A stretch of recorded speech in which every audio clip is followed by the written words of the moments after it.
नमस्कार दोस्तों, N K सुप्रीमोस channel पर आप सभी का स्वागत है। आज हम जानेंगे सुपर हीरो महाकालेश की कहानी, जिसे मैंने डीके फिल्म्स द्वारा बनाए गए सुपर हीरो महाकाल से इंस्पायर होकर बनाया है। कहानी की शुरुआत शुक्राग्नि नाम के रहस्यमय ग्रह से होती है। शुक्राग्नि ग्रह मिल्की वे से 3 गुना बड़ा विशाल है और मिल्की वे के ऊपर स्थित है। एक दिन शक्तिशाली योद्धा वरद जादुई पुस्तक लेने शुक्राग्नि ग्रह पर जाता है। शुक्राग्नि देव सुपर हीरो महाकालेश के निर्माण की बात करके वह जादुई पुस्तक देता है। वरद जान जाता है कि यमेंद्र पृथ्वी पर विनाश फैलाने आने वाला है, इसीलिए एक समझदार व्यक्ति को खोजने पृथ्वी पर जाता है। वरद एक ऐसे घर में जाता है जहाँ पर बहस होती रहती है।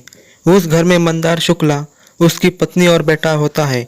मंदार अपने परिवार को खुश रखने के लिए किसी भी सीमा तक जाने को तैयार रहता है। उसी का फायदा उठाकर मंदार को जादुई पुस्तक देकर सारी बात बताता है। मंदार साधारण पेंसिल से पुस्तक पर चित्र बनाकर जरूरतमंद चीजें लाता है। धीरे धीरे पत्नी को जादुई पुस्तक के बारे में पता चलता है, लेकिन अपने बेटे अंकित को नहीं बताती।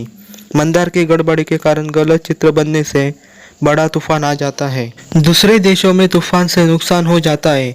यह बात समझ में आते ही चित्र मिटा देता है। एक दिन जादुई पुस्तक की बात अंकित को पता चलती है। उसी दिन यमेंद्र के आने का रास्ता खुल जाता है।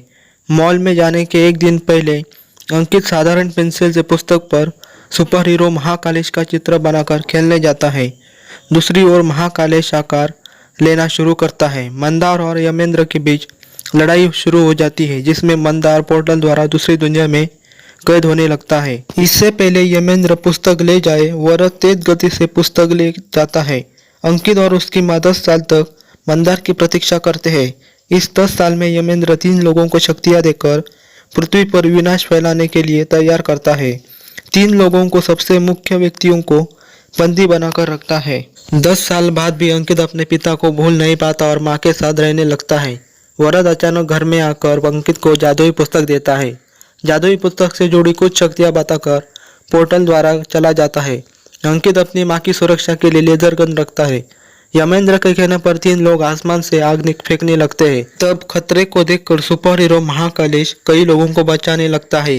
महाकालेश पूरी तरह से आग के गोलों को रोकता है, जिससे आसमान में फैला अंधकार मिट जाता है। उसके बाद पुस्तक से होने वाली विनाशता को रोकने के लिए अंकित महाकालेश का चित्र मिटा देता है, जिसके चलते महाकालेश गायब हो जाता है। इसके बाद भी महाकालेश नष्ट नहीं होता, बल्कि साधारण शक्तियां रह जाती है।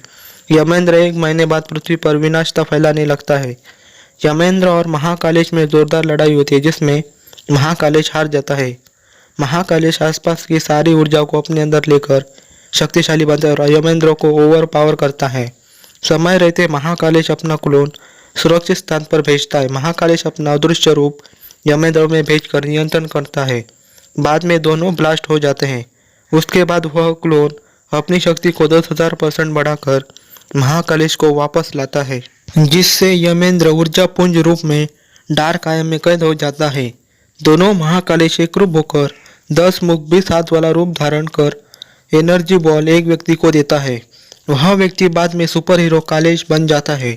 महाकालेश और कालेश नया कालाग्नि ग्रह बनाकर रहते हैं। अब हम जानते हैं सुपर हीरो महाकालेश की शक्तियाँ और क्षमता। महाकालेश अपनी इच्छा अनुसार और आकार और रूप परिवर्तन कर सकता है, साथ ही समय में कहीं भी जा सकता है। सुपर हीरो महाकालेश अपनी क्षमता अनुसार प्रकाश से 10 लाख गुना तेज उड़ सकता है। साथ ही एनर्जी बॉल निर्माण करके उससे सुपर मैसिव गैलेक्सी और सुपर मैसिव कलर होल्स का निर्माण कर सकता है। साथ ही स्वयं को क्वार्क में विभाजित कर सकता है।